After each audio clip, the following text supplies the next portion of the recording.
What up, my G's, and welcome to day 18 of the 30 day 30 Balondor nominees challenge.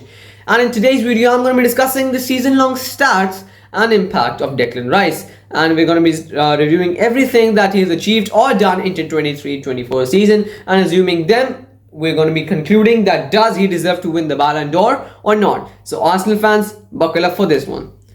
He scored a total of 7 goals and gave 10 assists.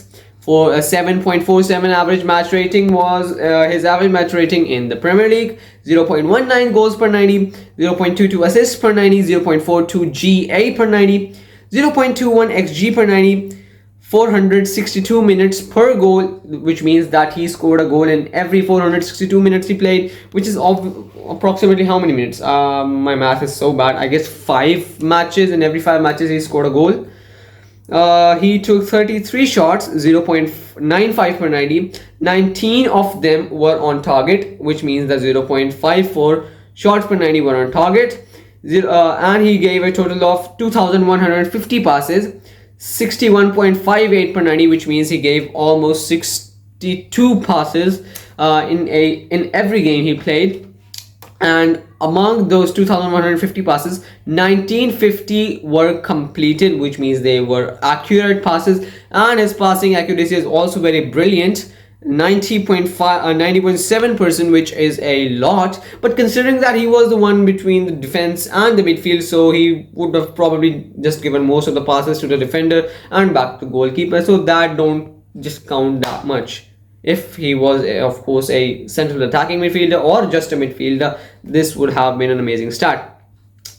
44 key passes, 21 out of 40 dribbles completed. In defensive stats, he kept 18 clean sheets and 82 tackles. 23 times he was dribbled past, which is, I don't think it is a decent one, because considering that he played almost, I guess, 30 to 34 games last season in the Premier League.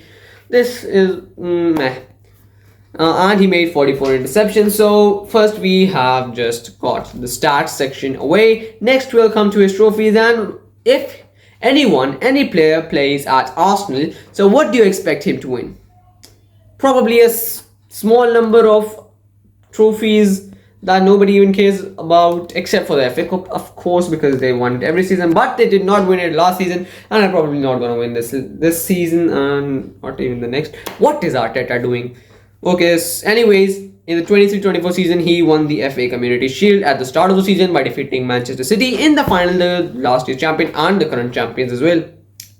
In the impact, he had been a really solid signing by Arsenal last season. From Aston Villa, like the way he performed, he just from West Ham, sorry, I don't know, man. I personally just mix up Aston Villa and West Ham many times, because maybe the kit colors are very similar, so that might be the reason as well.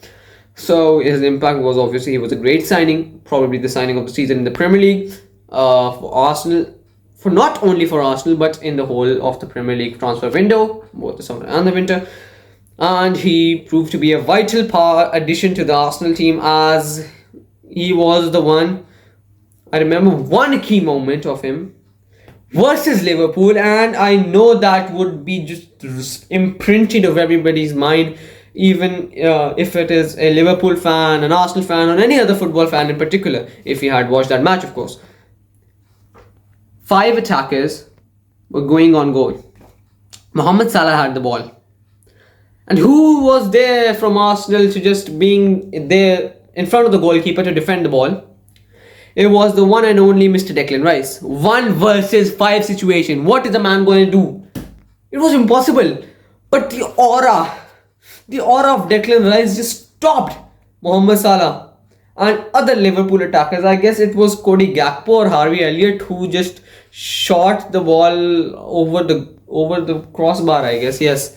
But it was the aura of Declan Rice to just be there and being in no pressure. He just tracked back until the ball was out of play. Brilliant performance by him in that match. And I remember Nike or Adidas, I don't remember, they also made an ad about it, and that was cold as well. We have just discussed the key moments. So next come to the setbacks. So he faced a lot of them. First of them and the most important of them would be not winning the Premier League, because how the hell do Manchester City every single season win the Premier League? I don't know why. Please, Arsenal. And recently in the match versus Manchester City, Arsenal just bottled their lead because John Stones just tried to be the Florian Wirtz, and Pep Guardiola tried to be Xabi Alonso, and Manchester City tried to be Bayer Leverkusen and scored in the 98th freaking minute, 98th minute. I don't know why so much extension was there, probably because of the fouls that were happening. It was a very, very intense game. Trossard got sent off, which I personally think was not deserved as well. But anyhow, Arsenal, you are my last hope. Setbacks: not winning the Premier League, not winning the FA Cup, not winning the Carabao Cup, not winning the Euros, and probably not winning the Nations League. Yeah, I would count that as well. So a total of, I don't know, numerous setbacks for Declan Rice, but he was successful individually, considering that he got into the top 30 of the Balondor. So next, let's come to his previous nominations. So he just broke out properly this season, so obviously did not have any previous nominations.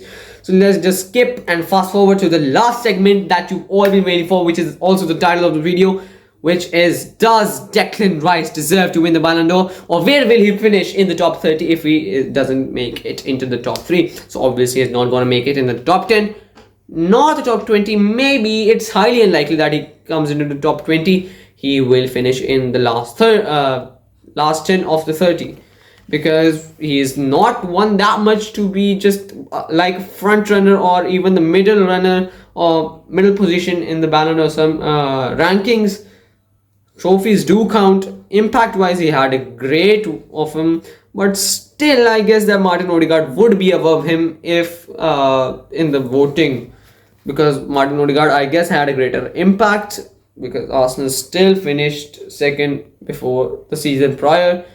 Arsenal is Arsenal, we cannot do nothing.